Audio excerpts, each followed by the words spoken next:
Hace unos años, cuando estaba inmerso en los primeros años de mi carrera de cinematografía de la universidad, me embarqué en una experiencia que aún me persigue en mis pensamientos más oscuros.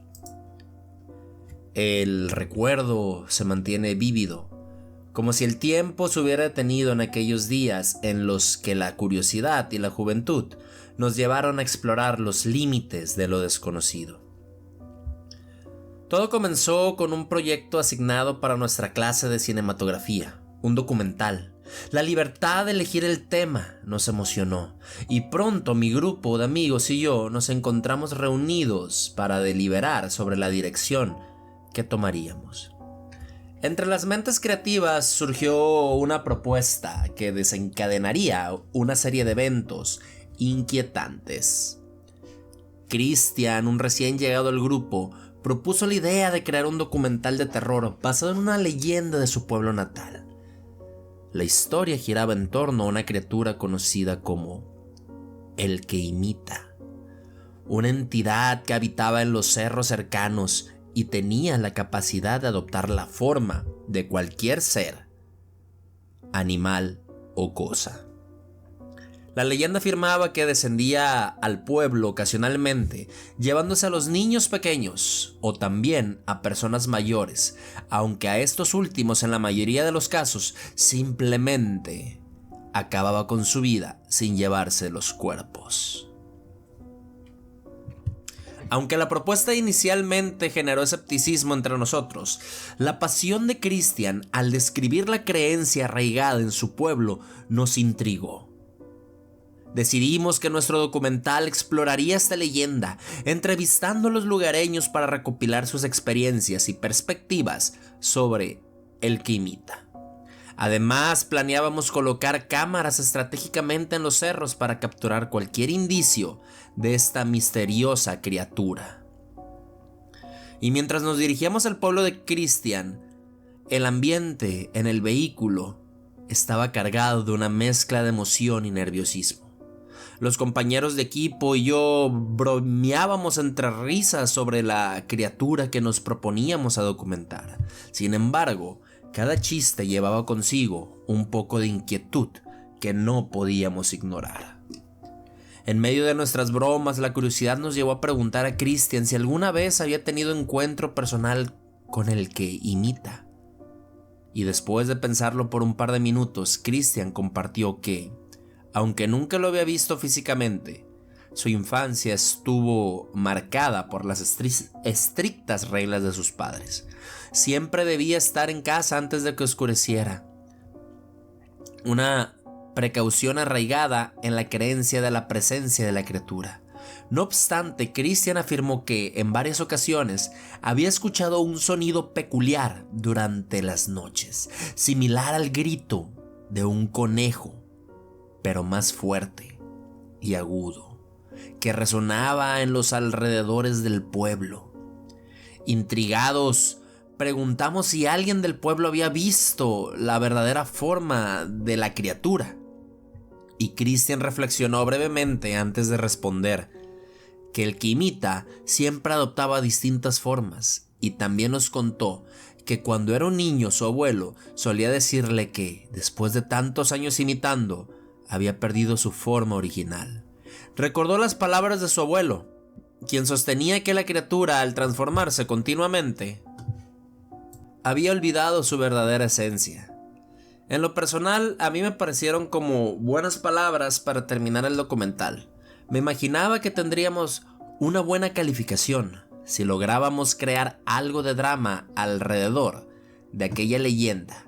En lo personal no creía tanto en ella, solo pensaba que era una especie de histeria colectiva por los habitantes del pueblo. Quizá alguien había visto algo un poco raro una vez y eso había sido suficiente para asustarlos a todos. Al llegar al pueblo, aprovechamos las últimas horas de luz para entrevistar a los lugareños. Sin embargo, la tarea resultó desafiante, ya que la mayoría evitaba nuestras preguntas. No parecía que tuvieran un particular problema con el tema del cuestionario.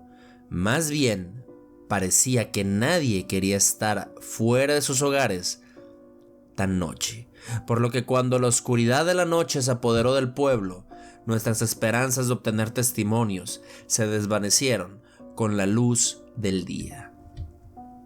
Decidimos regresar a la casa de Christian donde nos hospedábamos. La esperanza se revivó cuando su madre, enterada de nuestro proyecto, se ofreció voluntariamente para ser entrevistada. Además, nos aseguró que don Arnulfo, un anciano del pueblo con una larga historia en la comunidad, había accedido a ser entrevistado al día siguiente. La entrevista con la madre de Christian resultó ser una repetición de la historia que ya conocíamos. Aunque su relato no añadió mucho al documental, sentíamos alivio al saber que, al menos, teníamos material para empezar. La verdadera revelación llegó con la entrevista programada de don Arnulfo. La entrevista con don Arnulfo comenzó con una atmósfera tensa.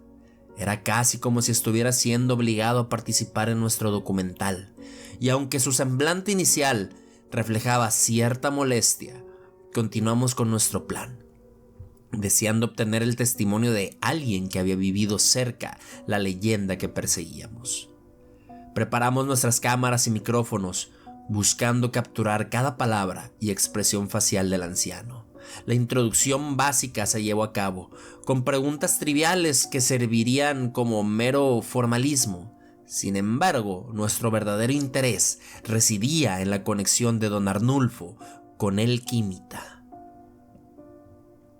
El anciano nos recordó su familiaridad con la historia, pero pronto nos sumergimos en las aguas más profundas de su memoria. Con cuidado le preguntamos si alguna vez había tenido un encuentro cercano con la criatura, y hubo un momento de silencio, como si el pasado se manifestara frente a él, antes de que comenzara a relatar un evento que había marcado su infancia, cuando don Arnulfo era apenas un niño de 8 años. Sus padres lo enviaron de regreso a casa desde el cerro donde estaban cortando la leña, y la tarea incluía cuidar de su hermana, una bebé recién nacida. Las horas pasaban sin señales de los padres y la casa quedó sumida en la quietud de la tarde. La oscuridad siempre acompañaba de sus miedos, envolvía la pequeña vivienda, y don Arnulfo recordó el momento en que, impulsado por la inquietud, abrió la puerta para revisar si sus padres se acercaban. Lo que encontró del otro lado de la calle le heló la sangre. Era un pequeño gato blanco, con ojos tan abiertos que parecían al borde de salirse de sus cuencas. La mirada intensa del felino estaba fija en la casa, como si tuviera conocimientos de algún secreto oscuro. Intrigado y perturbado, don Arnulfo volvió a cerrar la puerta, pero la inquietud no lo abandonaba. Decidió ocupar su mente con la tarea escolar, intentando concentrarse en sus libros y cuadernos, y sin embargo la presencia del gato persistía en sus pensamientos. Al asomarse nuevamente por la ventana, buscando el felino blanco, don Arnulfo se dio cuenta de que ya no estaba. Un sentimiento de alivio lo invadió, aunque una extraña sensación de torpeza lo acompañó. Volvió a su mesa intentando retomar sus deberes escolares, pero la calma le duró muy poco. Pocos minutos después, el llanto de su hermana resonó en la habitación. Corrió hacia la cuna para descubrir qué perturbaba a la pequeña, a la bebé, que dormía plácidamente unos minutos antes. Ahora lloraba inconsoladamente.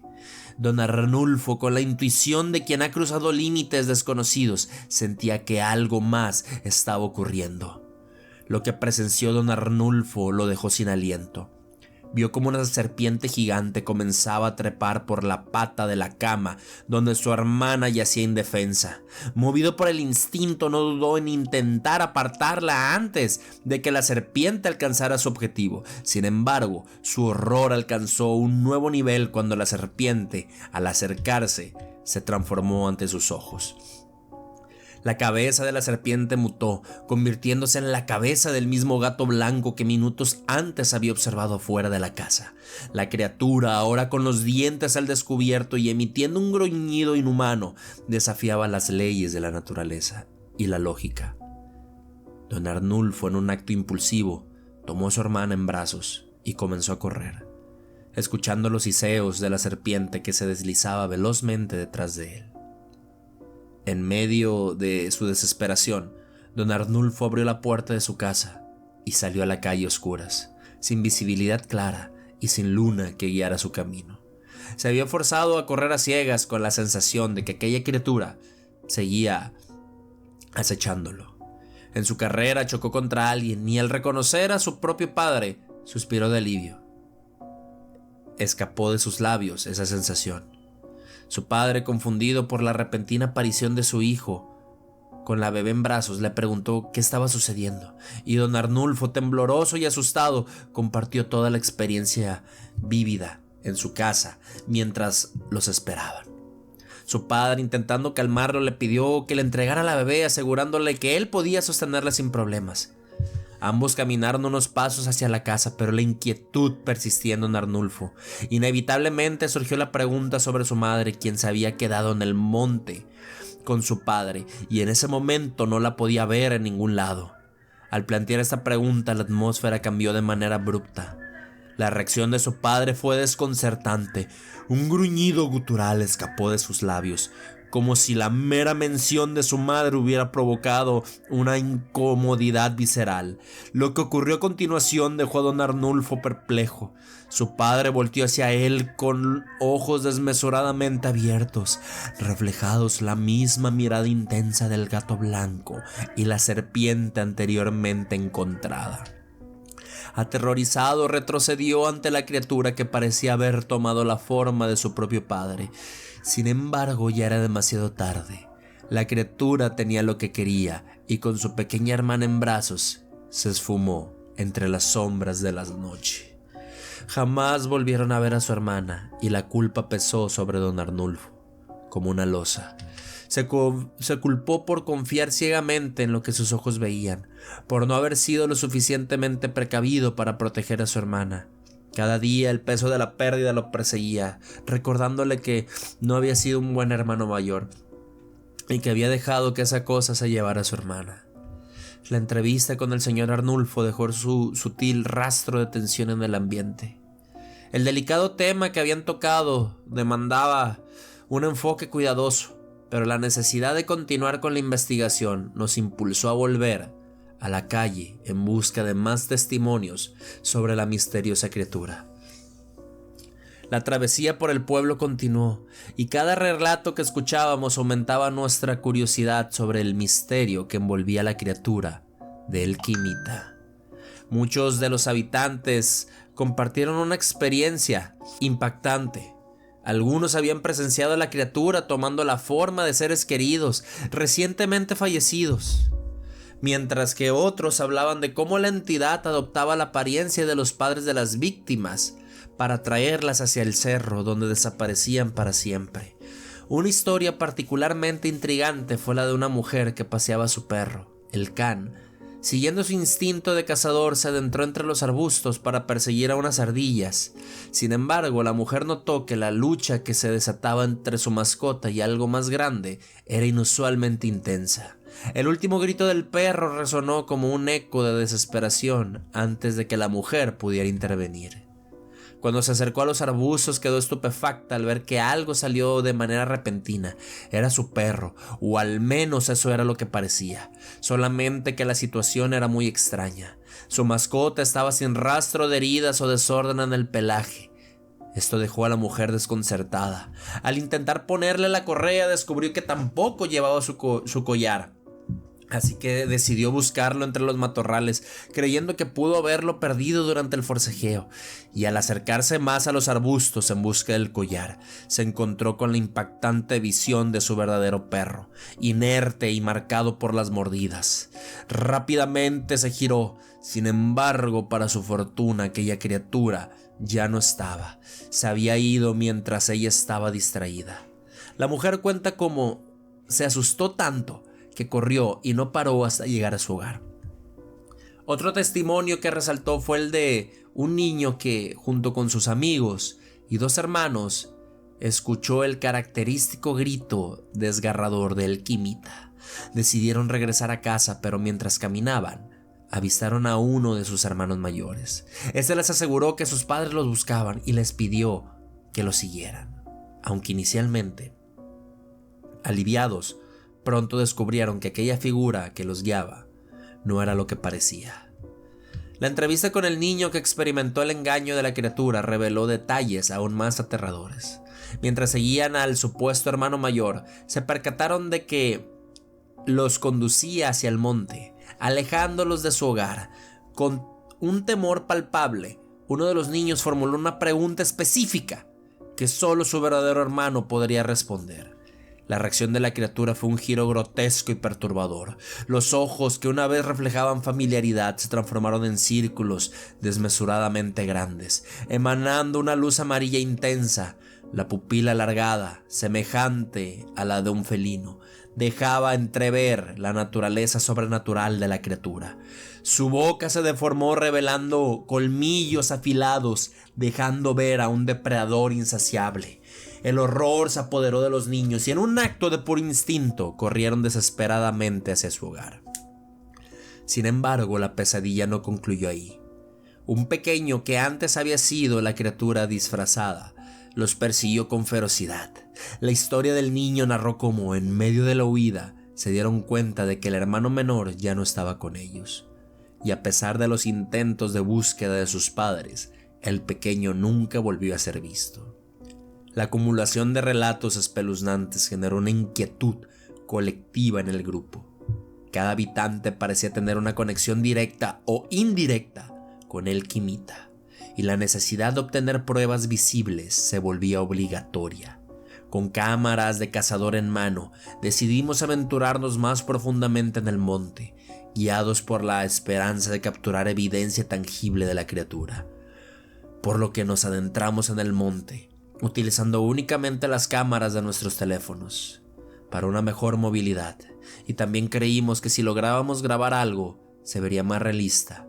Así, la naturaleza en su esplendor y misterio nos rodeaba mientras avanzábamos, pero la falta de encuentros con vida salvaje suscitaba un inquietante silencio. Era difícil de encontrar un buen material si no teníamos exactamente un lugar para empezar a buscar, puesto que la criatura no seguía un patrón, por lo que no caminábamos por lugares que creíamos que se veían lo suficientemente silvestres como para que una criatura mística pudiera esconderse ahí, pero no tuvimos ningún tipo de éxito. Por lo que yo propuse volver y seguir con las entrevistas mientras aún había luz, puesto que estaba convencido de que los testimonios ya eran suficientemente perturbadores para un buen documental. Sin embargo, dos valientes perseveraron en su deseo de explorar más a fondo, en la esperanza de encontrarse cara a cara con la criatura que había atormentado a la comunidad. Y en el oscuro corazón del monte, la incertidumbre se entrelazaba con la sombra de los árboles y el tiempo parecía distorsionarse. La decisión sobre seguir adelante o dar marcha atrás pendía de un delicado equilibrio, mientras la búsqueda de la verdad se enfrentaba al miedo palpable que emanaba en el bosque. Mis compañeros y yo continuamos avanzando por el monte, pero la energía de nuestros teléfonos se agotaba rápidamente. Era evidente que necesitábamos regresar al pueblo antes de quedarnos completamente sin batería, así que eso fue lo que hicimos.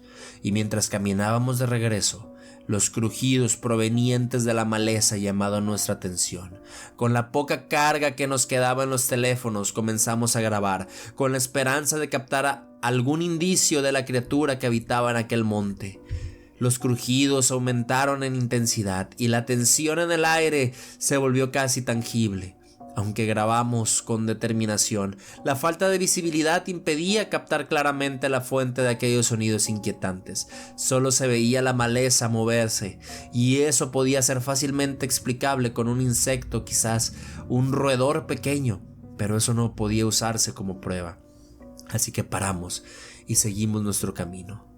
Fue entonces cuando, a pocos metros de abandonar el monte, mi atención se desvió hacia un gigantesco biznaga. Su tamaño y frondosidad lo destacaban de los demás, y a pesar de no tener un interés particular en los cactus, esta planta en particular despertó mi fascinación. Pidiendo a un amigo que capturara el momento, me acerqué a la imponente biznaga, pero lo que sucedió a continuación me dejó petrificado. Al estar junto al cactus, algo comenzó a enrollarse alrededor de mis tobillos.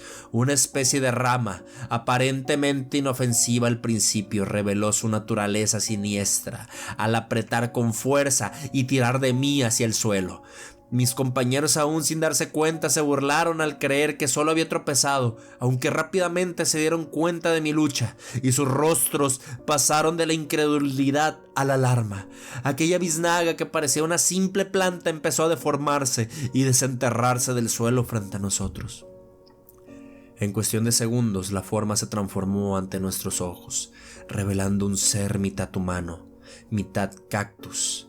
La extrañeza del espectáculo nos dejó atónitos, incapaces de sacar nuestros teléfonos a tiempo para documentar la metamorfosis surrealista, y acto seguido la entidad se enredó nuevamente alrededor de mis pies, esta vez asumiendo la forma de un perro gigante, y mis compañeros tomaron piedras y palos del piso, y con ese momento la criatura escapó velozmente hacia el interior del monte. Abandonamos el lugar corriendo, sin mirar atrás, hasta llegar a la casa de mi amigo. Aunque hicimos el documental, nuestra experiencia fueron desestimadas como delirios de un pueblo pequeño cuando lo presentamos en la universidad. Sin embargo, aquellos que estuvieron presentes sabían que lo que presenciamos superaba con creces las leyendas locales. La verdadera naturaleza del que imita sigue siendo un misterio. Siempre que pienso en ello me pregunto si aquella criatura se lleva a los niños porque son indefensos, puesto que no parece algo tan combativo. Pero supongo que tal vez la humanidad no está preparada para desentrañar por completo a esa criatura. La criatura, con su capacidad para adoptar diferentes formas, se mantiene en las sombras, recordándonos que hay secretos en este mundo que van más allá de nuestra comprensión. Autora Liz Hernández, de la página de internet historiasdeterror.com. Una historia para antes de dormir, una historia para trabajar, una historia para estudiar o hacer tus labores. Mi nombre es César Feria, muchas gracias, amantes de las historias de terror. Se han quedado hasta aquí. Les agradecería mucho que me dejen su respectivo like, su comentario, y si no están suscritos, por favor, suscríbanse. De mi parte ha sido todo, muchísimas gracias por estar hoy conmigo. Tengan buenas noches y hasta pronto.